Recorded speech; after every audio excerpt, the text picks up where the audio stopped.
Come on, you can do it. I'm hoping that my internet is happy today. There it is. Okay, so let me YouTube. So are we streaming? I think we are. So welcome for another Wednesday wake up Do it. ness. Oh, and let me stop this. Cool. All right.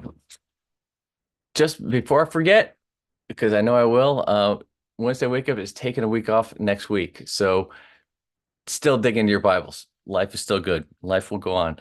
But I'm not sure if I could patch in from where I'm going to be. So, but for now, we are jumping and continuing our search through the Gospel of Mark.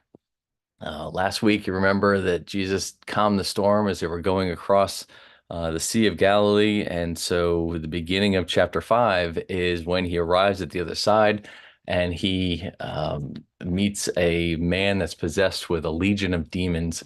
And those demons are cast out into the swine. But that's not where we're going because we jumped over that. But on the heel of this realization that Jesus is the Son of God, that the demons even recognize, we get this twofer story. We get two miracles for the price of one in this one little section that kind of sandwiched together. There's the healing of Jairus's daughter. Jairus is this kind of leader in the synagogue, and his daughter is dying. And he comes to Jesus again, kind of proclaiming that he is who he says he is with faith. He asks for help, but then before that help comes, there's another event that happens that a woman is being that has for 12 years had this bleeding problem, and she again with faith wants to just touch the fringes of Jesus' clothes in order to get healed. And so she's healed, and then afterwards, Jairus' daughter is healed. So we got these two miracles kind of sandwiched together. And what I would ask you to do is see what you can pick up on are where are the similarities and where are the contrasts, the differences between those two miracles, and why are they sandwiched together? There's some incredible stuff in here. We won't even scratch the surface, but the one thing that caught me that I don't know if it's going to catch you is this feeling of power leaving Jesus when he does the miracle that he did with at least the woman. That's where it's recorded. So I'm going to do a quick screen share and show you because this again, just like the calming of the storm, it's covered in Matthew, Mark, and Luke. So all three synoptic gospels have this here. So what I'm going to do very quickly, if I can do this correctly, is read off my screen, which is unusual.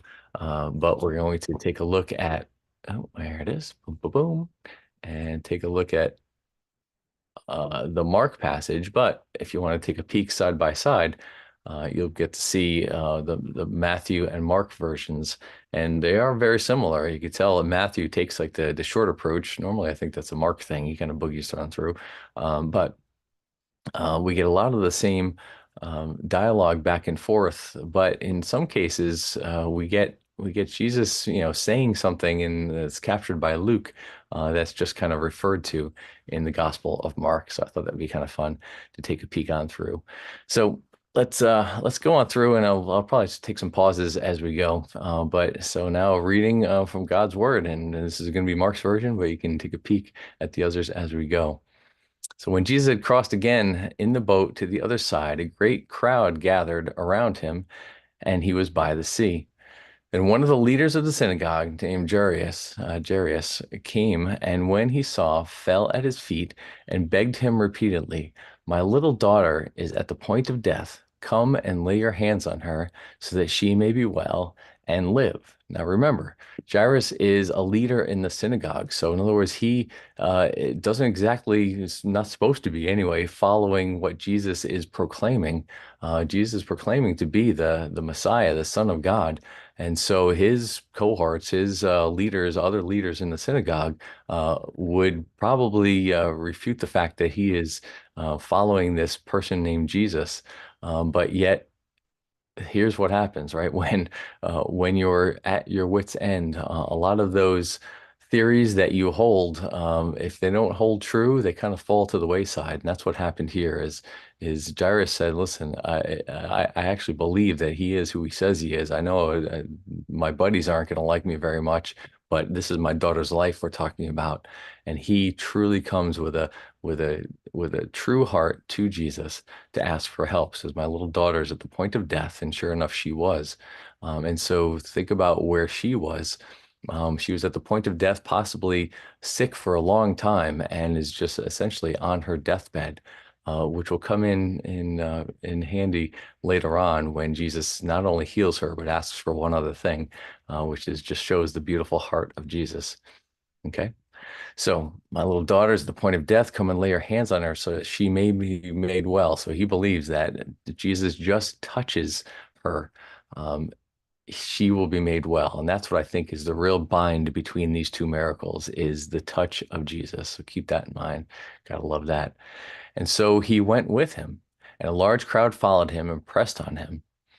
All right. So now we kind of convert to the other, on the way to go healing Jairus's daughter is where we get this other miracle.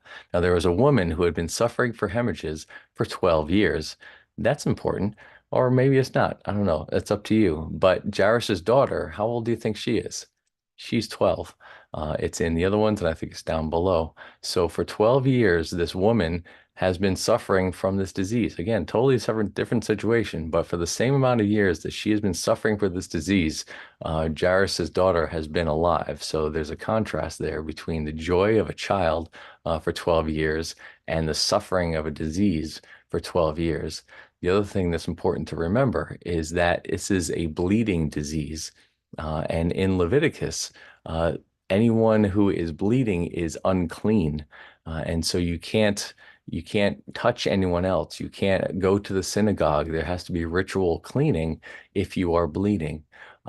That's so bleeding is correlated with uncleanliness or sin, essentially, right? So you can't approach the synagogue, you can't approach God when you're sinful, and this bleeding is correlated to that, which is important because what will Jesus do to that blood, to that uncleanliness? We shall see.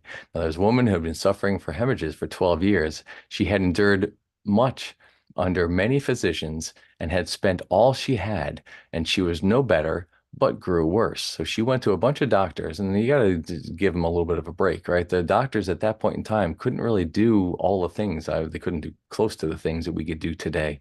They could essentially just try to administer to the symptoms or do a bunch of things that are kind of crazy. I think that listened to a MacArthur sermon, and they said one of the remedies for this condition is to carry around a bag of ostrich ashes. So an ostrich egg, you burn it, you carry around a bag of those ashes, and that was supposed to help you. Obviously, probably didn't do too much for her, and which is the situation that she's in. I think in Luke, what did it say? Da, da, da. So now there was a woman who had been suffering from hemorrhages for 12 years, and though she had spent all she had on physicians, no one can cure her. She came up, and no one can cure her. So I think it basically what Luke is saying, Luke the doctor is saying, well, basically it's uncurable. Oops. Well, yeah, he's just kind of covering for himself, which I thought was kind of funny. All right. She spent all she had. She had heard about Jesus and came up behind him in the crowd and touched his cloak. For she said, kind of to herself, but if I touch his clothes, I will be made well. So she believes that Jesus can touch people and heal them. And thus she figured, well, if I could just touch him, maybe I can be cured of my disease. That's how much faith she has in who Jesus was. Just the very touch of him can cure her. Now there were I think in Leviticus also there's some instruction as to what men should wear. There should be tassels on four corners of their clothes and a blue ribbon tied around those tassels. She just thought, man, if I could just get close to the edge of his tassels and just touch one of his tassels, not because it's magical, but because he is who he says he is, then she will be cured. If I just touch his clothes and be made well. Immediately her hemorrhage stopped, and she felt in her body that she was healed of her disease. So in other words, it wasn't a recovery thing. It wasn't okay, well, this is starting to heal, and now you have to kind of work on it and continue to tend to your wounds. No, it was immediate, and she felt the healing that happened. She felt it just by touching the edge of his clothes. Here's where it gets kind of interesting. Immediately aware that power had gone forth from him. So this is what caught me. Jesus felt the power come out of him, and it is power. If you take a look at this power word, it's dynamos, which is where we get the word dynamite, right? It's power, might, strength. So it's the very power. And other translations says like the virtue went out of him or something like that. But it's I think in NRSV it says virtue, but it is dynamis. This where it's the very power he felt coming out of him in order to heal this woman because of her faith. Um, so does he always feel that whenever he heals someone? And obviously he doesn't run out. It's kind of like that candle at the front of our church, right? We can light many different candles with it, but that flame doesn't get any smaller. It's kind of that same thing. The energy goes away, but yet it's still completely filled. That's the mystery of our God. Immediately where the power had gone forth from him, Jesus turned about in the crowd and said, "Who touched my clothes?" That's kind of funny, right? This is the all-knowing God saying, "Who touched me?" I think he knew who touched him. And the disciples looked around and said, "There's a mass of people around you. Everyone is hustling and bustling and bumping into you, and you're asking us who touched you? Like, look around you. Everyone touched you." But I think this is a lesson for those disciples and a lesson for us because he wanted to point out the fact that it was this person with this degree of faith in me who touched me. And here's the reason why she touched me because she wanted to be healed and she trusted that I am who I said I am. And when she touches me, she is healed. So his disciples said to him, "Do you see the crowd pressing on you? How can you say, 'Who touched me?'" He looked all around to see who had done it. But the woman, knowing what had happened to her, came in, came in fear and trembling, fell down before him, and told him the whole truth. So she knew that she was called out. She knew who she was dealing with. She was dealing with the very presence of God. And just like the demon-possessed man fell down in front of Jesus, and Jairus, this big leader, this big head Mahif that everyone should be afraid of, everyone should listen to. He dropped down in front of Jesus and begged for forgiveness and begged for help. And now this woman says, "I'm just going to bow down to you." So this is once again showing the deity of Jesus that people bow down before him. But the woman knowing what happened, so she fessed up. He said to her, "Daughter, your faith has made you well. Go in peace and be healed of your disease." So she was thinking she may be reprimanded for overstepping her bounds. And yet, what is the word that Jesus uses? He uses daughter, he uses like precious terminology with her. It says, my precious little daughter, your faith has made you well. So go in peace and be healed. So she thought that she may be in trouble, but she was affirmed that approaching Jesus with faith is exactly what we should be doing. While he was still speaking, some people came to the leader of the house, and now we transition back to the Jairus story. Back from the leader's house, your daughter is dead. Why trouble the teacher any further? So, in other words, Jairus is saying, I still need to go get Jesus. He's delayed in his response to me. I asked him, but yet I'm still going to ask him. And here's an important word here. Um, don't why trouble the teacher any further? So in other words, they didn't say don't trouble the miracle worker, don't trouble the rabbi. It was didaskalos, where we get the word didactic, which is a way to teach or to inform. So they saw him as a teacher, and they were just amazed at basically what he said, not what he did. Obviously, they're blown away with that, but they respected him more as an author of truth. And they said, "Don't bother him. Your daughter's already dead. It's too late.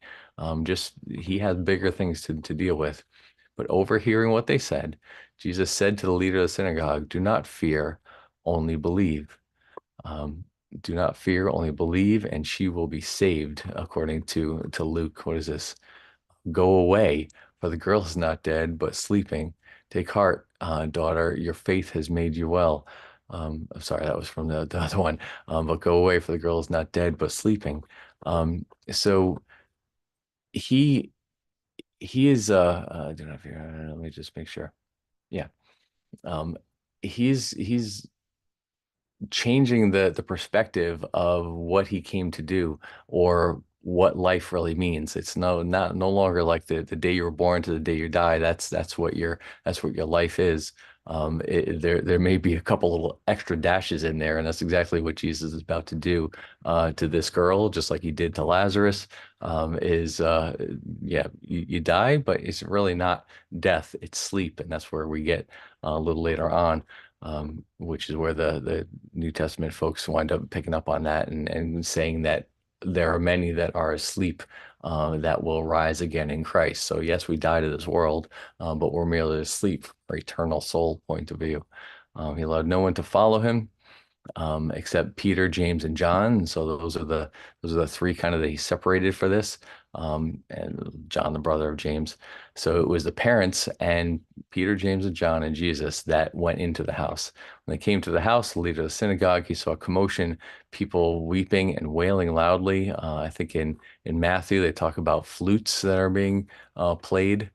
And when Jesus came to lead his house, he saw the flute players in the crowd making a commotion. So this is just it's a wailing, um, typical funeral of that time, something that we don't practice here. But there was a funeral that I was co-officiated at our church last year that was from folks from France, and they went to the casket and beat on it and wailed and cried, and other family members kind of held the woman back.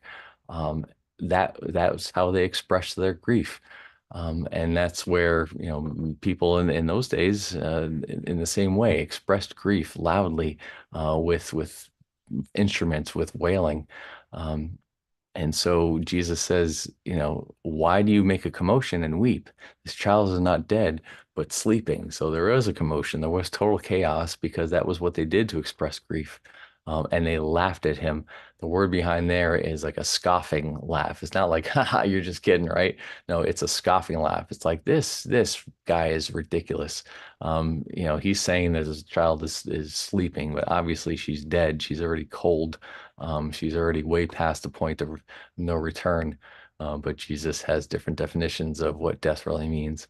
And when he put them all outside, he took the child's father and mother and those who were with him, in other words, Peter, James, and John, and went in where the house was. He took her by the hand.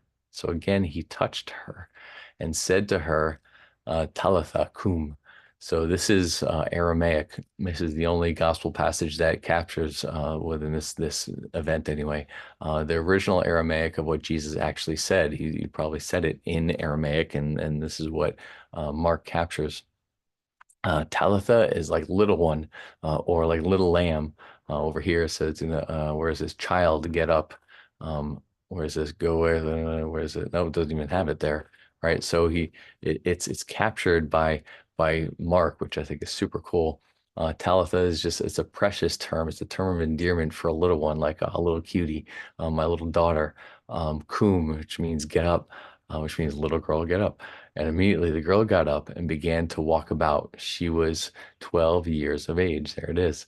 Um, and so she not only like got up, but she began to walk about. So in other words, she was completely restored. Once again, this is not a healing that needs any other kind of healing afterwards or any kind of recovery period. It's immediate.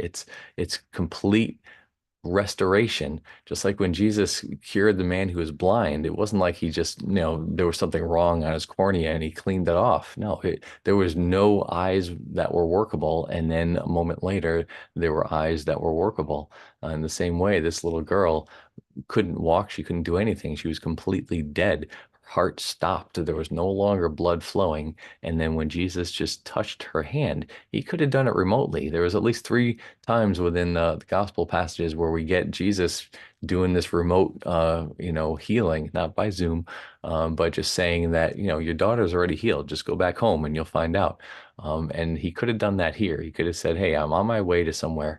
Don't worry, your daughter's fine. Go check on her and she'll be there. But no, he wanted to touch her in the same way that that touch healed that woman before. And so immediately the girl got up, began to walk. She's 12 years old. They were overcome with amazement. He strictly ordered them that no one should know this and told them to give her something to eat. This is the beautiful part. So this girl has probably been sick for a long time. When you're sick, you don't eat, right? You become malnourished. Your body starts to shut down because your body says, listen, I don't need food. My organs can't support the processing of food. And that's where organs start to fail and kidneys start to fail, right? So that's probably what happened to her. And so this whole crowd was so amazed at Jesus' miracle of raising this girl from the dead. And we're so grateful and probably hugging her and wanting to tell everyone. And then Jesus is like, hey, she's still human. She needs something to eat. So just, I know you're happy and all, but the girl's hungry. Give her something. So he not only like touches her tenderly, not only raises her from the dead, but then attends to her physical needs, which is that's the God that we worship, right? It's not just like about waving a magic wand and doing it. He cares enough to touch. He cares enough to know what we need as weak human beings. I love that little part, even that one little piece about, give her something to eat. I don't know. I just love it. I yapped quite a bit today, but I just love all the different aspects that we get from Jesus in this short little passage that we could chat about. So let's stop me yapping. I want to hear you yapping. Heavenly God, we thank you for revealing yourself to us through your word. There's so much more to learn about you. Every single day, we can still be amazed at another little aspect of your love for us. Let us glow with that this day, so that we can continue to explore and want to dive into your word to know you more. We love you, Lord. Amen. All right, folks. Let's